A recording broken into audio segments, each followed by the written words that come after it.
Hi friends, ഇന്ന് നമുക്ക് snake plant, അതായത് ആ ചെറുതും വലുതും നമുക്ക് ഒന്ന് റീപ്പോർട്ട് ചെയ്തെടുക്കാം.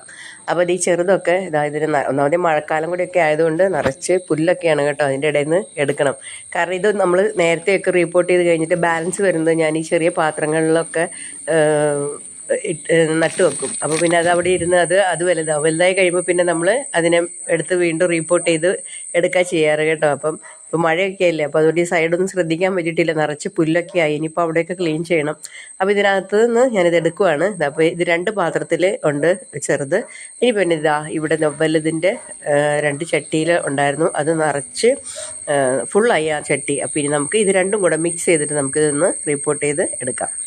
അപ്പോൾ ഫസ്റ്റ് നമുക്ക് ഇതിൻ്റെ പോട്ടി മിക്സ്, പിന്നെ ഞാൻ നേരത്തെ പറഞ്ഞിട്ടുള്ള വീഡിയോയിലുണ്ട് എൻ്റെ പോട്ടി മിക്സിൻ്റെ ഇത് കേട്ടോ. മണ്ണും മണലും ചാണകപ്പൊടിയും മുട്ടത്തോട് പൊടിച്ചതും കൂടിയാണ് കേട്ടോ ഇത് മിക്സ് ചെയ്ത് വെച്ചിരിക്കുന്നത്. ഇനി നമുക്ക് അപ്പോൾ വലുതിൽ നിന്ന് ഞാൻ എടുക്കുകയാണ്. അപ്പോൾ ഞാനൊരു 3 വെച്ചിട്ട് ബാക്കിയാണ് എടുക്കുന്നത്. ഇതിനകത്തോട്ട് പിന്നെ ഇത് ഞാൻ മൊത്തത്തിൽ എടുക്കുന്നില്ല, ആ 3 അവിടെ വെച്ചിട്ട് ബാക്കി അതിനകത്ത് നിന്ന് എടുത്ത് മാറ്റാണ്. എന്നിട്ട് നമുക്ക് അതിനകത്തോട്ട് മണ്ണ് നിറയ്ക്കാം. മണ്ണ് നിറച്ചിട്ട് നമുക്ക് ഒരു സൈഡിൽ ഈ വലിയ സ്നേക്ക് പ്ലാന്റും അതിൻ്റെ ഫ്രണ്ടിലായിട്ട് നമുക്ക് ചെറിയ സ്നേക്ക് പ്ലാന്റും ഇങ്ങനെ വെച്ച് കൊടുക്കാം. അപ്പോൾ ഒരു കാര്യമുണ്ട്, നമ്മളിതിങ്ങനെ നല്ലപോലെ വലുതായി വരുന്ന സമയത്ത് ഒരു സൈഡ് മുഴുവനും വലുതും ഒരു സൈഡിലെ ചെറുതും. അപ്പോൾ നമുക്ക് വെക്കുമ്പോൾ ഇങ്ങനെ ഓപ്പോസിറ്റായിട്ട് ഇങ്ങനെ വെക്കാം. ചെറുതിൻ്റെ ഭാഗം നമുക്ക് പുറത്തോട്ടായിട്ട് പോലെ വെക്കുവാണെങ്കിൽ നല്ല ഭംഗിയായിരിക്കും. അപ്പോൾ ഞാൻ അങ്ങനെയാണ് സെറ്റ് ചെയ്ത് എടുക്കുന്നത് കേട്ടോ.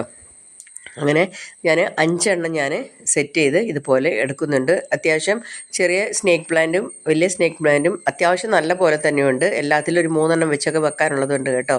അപ്പോൾ ഇത് എല്ലാം കൂടെ ഞാൻ ചെയ്തെടുത്താണ്. അപ്പോൾ പോട്ടി മിക്സ് ഞാൻ ചട്ടിയിൽ സെറ്റ് ചെയ്യുന്നത് ഈ ഒരു ഇതിലാണ്. ഒരെണ്ണത്തിനകത്ത് ഞാൻ ഓട്ടും കഷ്ണം ഇട്ട് കൊടുക്കുന്നുണ്ട്, പിന്നെ ഞാൻ കരിയിലാണ് ഇട്ട് കൊടുക്കുന്നത്, പിന്നെ പോട്ടി മിക്സും കൂടെ ചേർത്തിട്ടാണ് ഞാൻ ഇത്. അപ്പോൾ നേരത്തെ ഇതുപോലെ തന്നെയാണ് ചെയ്തിരിക്കുന്നത് കേട്ടോ, അത് നട്ട് കൊടുത്തിരിക്കുന്നത്. അപ്പോൾ ഇതൊക്കെ ഫുള്ളായിട്ട് നിറഞ്ഞ് വരും. അപ്പോൾ നമുക്കൊരു 6 മാസം കഴിയുമ്പോൾ ഇതിൻ്റെ റിസൾട്ട് ഞാൻ നിങ്ങളെ പിന്നീട് കാണിച്ചു തരുന്നതായിരിക്കും കേട്ടോ.